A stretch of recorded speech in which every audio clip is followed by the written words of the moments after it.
Jadi poin dalam Piagam Madinah ini banyak sampai 80, tapi di sini beliau mengambil poin-poin penting yang perlu kita pelajari, kita ambil hikmahnya daripada Wathiqah atau Piagam Madinah. Yang pertama, al-muslimuna min Quraisy wa Yathrib wa man taba'ahum falahiqa bihim wa jahada ma'ahum ummatan wahidatan min dunin nas. Orang-orang muslim baik itu dari Quraisy ataupun dari Yathrib, dari Madinah, orang-orang Ansor, dan siapapun yang ikut dengan mereka, menyusul mereka dan berjuang bersama di jalan Allah dengan mereka, maka mereka adalah satu umat.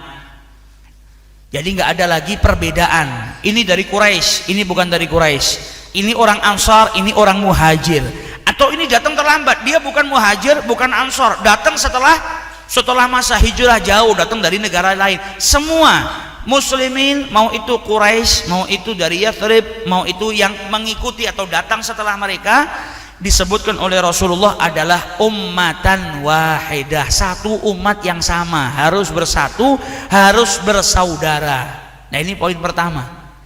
Ini merupakan undang-undang yang penting. Bagaimana kalau setiap muslim itu bersatu, tidak berpecah belah, maka negara tersebut tidak akan hancur, karena persaudaraan yang dibina dalam syariatnya Allah Subhanahu wa ta'ala.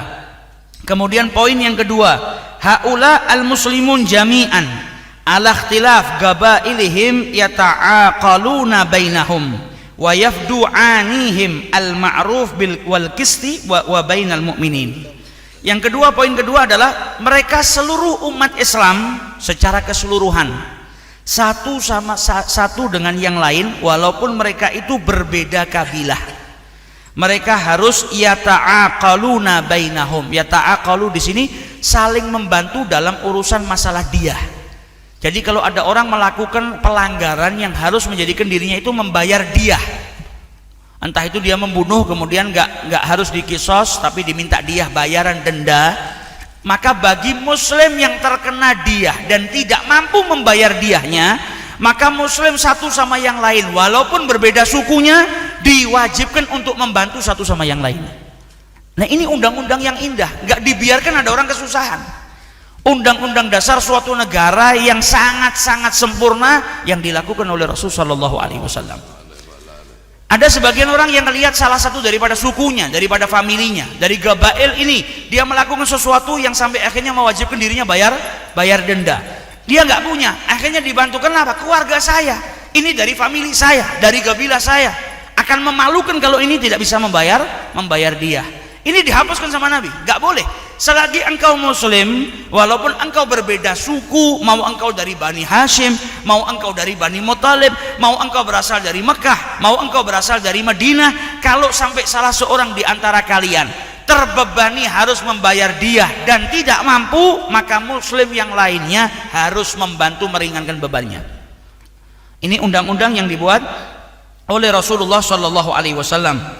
Wa yafdu anihim, dan juga membantu al-asir. Anihim yakni al-asir, orang-orang yang nggak mampu di antara mereka, orang-orang yang lemah, orang-orang yang kasratul iyal, punya banyak anak dan dia tidak punya banyak harta, orang-orang miskin, orang-orang yang lemah. Ini semua diatur undang-undangnya oleh Rasulullah, karena Wathiqah ini undang-undang dasar negara yang dibuat sama Nabi untuk muslim dengan muslim dan juga untuk muslim dengan non muslim yang saat itu masih tinggal di Madinah Al-Munawwarah. Cara membantunya dengan apa? Al-ma'ruf, dengan cara yang baik, wal qisti bainal mu'minin, yaitu dengan cara yang adil. Bahkan caranya pun ditentukan sama Nabi Muhammad. Enggak boleh kau membantunya dengan cara yang tidak baik, namun cara membantumu pun dengan cara yang baik dan dengan cara yang adil. Mentang-mentang ini familinya kena dia nyumbang yang ini banyak, tapi ketika dari kabilah lain dia nyumbangnya tidak banyak, nggak boleh. Harus dengan bil qisti wal adli, dengan yang adil. Caranya pun juga dengan yang baik. Ini yang diajarkan oleh Rasul sallallahu alaihi wasallam. Kemudian poin ketiga daripada dustur atau piagam Madinah, innal mu'minin la yatrukuna mufrahan. Mufrahan di sini artinya al-muthqil biduyun kathirul iyal. Jadi orang yang terbebani dengan hutang dan dia punya keluarga yang banyak. Dia miskin, punya hutang banyak, anaknya juga banyak. Ini disebut dengan mufrahan. Nah, al-mukminin, orang-orang mukmin ini nggak boleh meninggalkan saudaranya yang beriman dalam keadaan terbebani utang dan dia nggak bisa bayar, apalagi dia sampai punya anak yang banyak, nggak mampu nafkahin anaknya, punya utang yang banyak, itu nggak boleh ditinggal. Harus ada kepedulian satu sama yang lain, antara mukmin ini saling membantu dalam apa? Dalam melunasi hutangnya dan juga akal membayar diyahnya kalau dia tertimpa dia.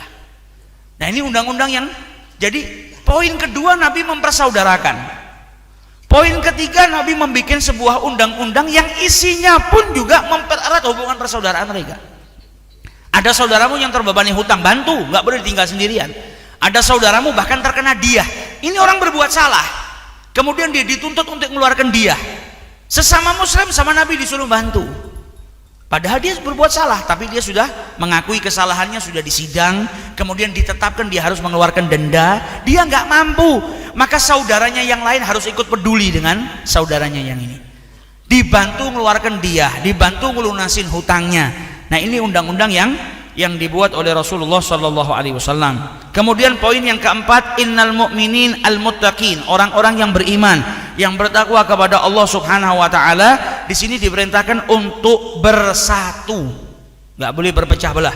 Diperintahkan untuk bersatu dalam mengambil keputusan kesepakatan bagi mereka alaman baga minhum, atas orang-orang yang berbuat zalim, au ibtagha dasi, atau berbuat perbuatan keji yang besar, berbuat kerusakan, berbuat kefasikan, berbuat kezaliman, mendolimin orang lain. Ini muslim semuanya mukmin muttaqin, orang-orang yang bertakwa harus bersatu dengan satu suara, dengan satu tangan. Ini orang salah harus dihukum, walaupun itu adalah salah seorang anak daripada mereka. Walaupun itu anak salah seorang daripada mereka, tetap mereka harus bersatu. Jangan mentang-mentang ini anaknya dilindungin, berbuat salah ya ada hukumannya, berbuat zalim ya juga harus ada hukumannya. Harus bersatu dalam hal itu. Jadi tidak ada yang namanya tidak adil. Karena apa? Kalau ini ada yang berbuat salah, maka yang lain langsung datang bersatu, ini anakmu salah, harus dihukum. Nah, ini sebuah undang-undang negara yang dibuat oleh Rasulullah SAW. Jadi nggak bisa ada orang mengatakan tidak adil undang-undangnya orang Islam. Karena di situ di Madinah saat itu ada orang-orang Yahudi. Bahkan Nabi mengerahkan semuanya. Ini loh, kalau ada orang Muslim yang berbuat zalim, berbuat kejahatan besar, ayo bersatu suara. Walaupun itu anaknya, walaupun itu ayahnya, walaupun itu sanak kerabatnya, tetap harus dihukum. Ini keadilan yang ditunjukkan oleh Rasulullah SAW. Sehingga dikatakan, andai kata ada satu negara yang mayoritas umatnya umat Islam, negaranya negara Islam, kalau di situ ada orang kafir, apakah orang kafirnya bisa hidup aman? Tidak ada keamanan yang bisa didapatkan sama orang kafir tinggal di sebuah negara, kecuali negara itu adalah negara mayoritas Islam yang menjalankan undang-undangnya sesuai dengan undang-undang yang dibuat sama Rasulullah SAW. Jaminannya begitu besar, sampai orang-orang kafir dibagi sama Nabi. Nabi tidak memutlakkan semua kafir itu harus dimusuhin, tidak. Ada kafir harbi yang memang memerangi umat Islam, maka umat Islam diwajibkan untuk melindungi diri.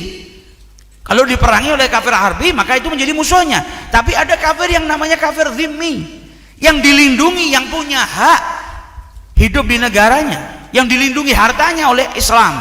Ajaran Islam melindungi mereka, nggak boleh mereka dibunuh sia-sia atau disakitin atau didolimi. Maka bagi orang yang bertanya, kalau masyarakatnya mayoritas Islam, kemudian ada kafir yang tinggal di situ, apakah mereka mendapatkan keamanan? Bahkan aman, yang sangat aman sekali. Itu syariatnya Nabi Muhammad SAW, diatur sama Nabi Muhammad. Padahal Nabi bisa, kalau beliau mau, beliau masuk ke Madinah bisa dihilangkan itu, nggak digubris orang-orang Yahudi. Tapi tidak, ketika bikin undang-undang tetap sama Nabi diatur hubungan antara Muslim dengan non-Muslim, dengan Yahudi yang ada di situ, dan dijaga sampai mereka nggak dipaksa sama Nabi. Dijelaskan secara gamblang, mereka punya agama, jalankan agama mereka, Muslim punya agamanya juga, jalankan masing-masing. Nggak ada paksaan disuruh pindah sama Nabi. Ini sekarang Madinah mayoritas umat Islam, ayo kau masuk Islam, enggak, dilindungi. Harta mereka pun dijaga, dilindungi oleh Rasulullah SAW. Bahkan kita akan sangat takjub dengan poin-poin yang akan kita baca nanti satu persatu, yang kemudian dijelaskan, dijabarkan alangkah indahnya piagam Madinah atau dustur, undang-undang dasar yang dibuat oleh Rasulullah SAW. Kemudian yang kelima, la yaqtul mu'min mu'minan fi kafir. Dilarang orang mukmin itu membunuh saudara seimannya demi membantu orang kafir, enggak boleh. Mukmin membunuh saudaranya atau membantu orang kafir untuk membunuh saudaranya dilarang sama Rasulullah sallallahu alaihi wasallam. Jadi dijelaskan hubungan yang lebih erat lagi. Dilarang seorang mukmin itu membunuh saudara seimannya untuk membantu orang kafir. Wala yansur kafiran ala mukmin, dan dilarang juga orang yang beriman atau muslim ini membantu atau membela orang kafir untuk memusuhi umat Islam. Tidak boleh. Ini larangan. Dia muslim, bantu orang kafir untuk melawan saudara seagamanya, saudara seimannya, haram hukumnya, dilarang. Dia mukmin, bantu orang kafir untuk membunuh saudaranya seiman, haram hukumnya. Atau dia orang mukmin, dia membunuh saudara mukminnya demi orang kafir, dilarang juga, diharamkan oleh Allah Subhanahu wa taala. Kemudian yang keenam, zimmatullah wahidah. Zimmahnya Allah Subhanahu wa taala itu hanya satu, jaminan Allah itu hanya satu. Di sini Rasul sallallahu alaihi wasallam menjelaskan juga dalam poin yang keenam ini, yujiru alaihim adnahum, yang kuat membantu yang lemah, yang tinggi jabatannya membantu yang rendah jabatannya, yang kuat membantu yang lemah. Wal mu'minuna ba'dhum mawali ba'dhin dunan nas. Dan mukmin yang satu dengan mukmin yang lainnya itu adalah wali satu dengan yang lainnya, saling membantu, saling menolong. Tidak boleh ada mukmin yang terpecah belah. Disebutkan sebagai poin-poin sebelumnya, nggak bisa bayar hutang aja sudah, ini kau sekarang jadi walinya, kau harus bantu. Kemudian ada yang nggak mampu juga bayar dia, kau juga menjadi walinya, satu dengan yang lainnya itu sama-sama menjadi wali, membantu saudara seimannya. Kemudian poin yang ketujuh, la yahillu li mu'min aqarra bima fis sahifah wa amana billahi wal yaumil akhir an yansur muhditsan au yu'wi. Maka poin yang ketujuh ini tidak diperbolehkan bagi seorang yang beriman yang telah mengakui apa yang tertulis dalam sahifah atau piagam Madinah ini, dan dia adalah orang yang beriman, orang yang melakukan perbuatan dosa besar, melakukan perbuatan yang menghancurkan atau membinasakan orang lain. Jadi yang sudah mengikrarkan saya setuju dengan dustur ini, dengan piagam Madinah ini, dan dia orang yang beriman kepada Allah dan beriman kepada hari akhir, dia malah membantu orang yang berbuat buruk, orang yang berbuat jahat. Itu dilarang, diharamkan oleh Allah Subhanahu wa taala, atau melindunginya atau mendampinginya, memberikan apapun daripada sesuatu yang menjadikan dirinya itu bersangkut paut dengan kejahatan. Nggak boleh dibela, nggak boleh dibantu. Wa inna man nasarahu au awahu fa inna alaihi laknatullah.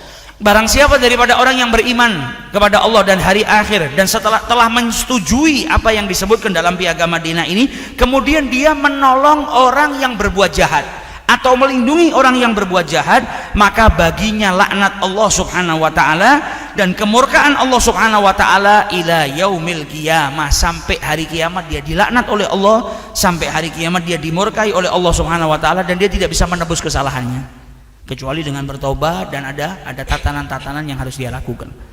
Ya, ada penggantinya. Jadi kalau sampai dia membantu orang yang berbuat jahat, dia akan mendapatkan laknat daripada Allah Subhanahu wa taala dan akan mendapatkan amarah atau murka daripada Allah Subhanahu wa taala.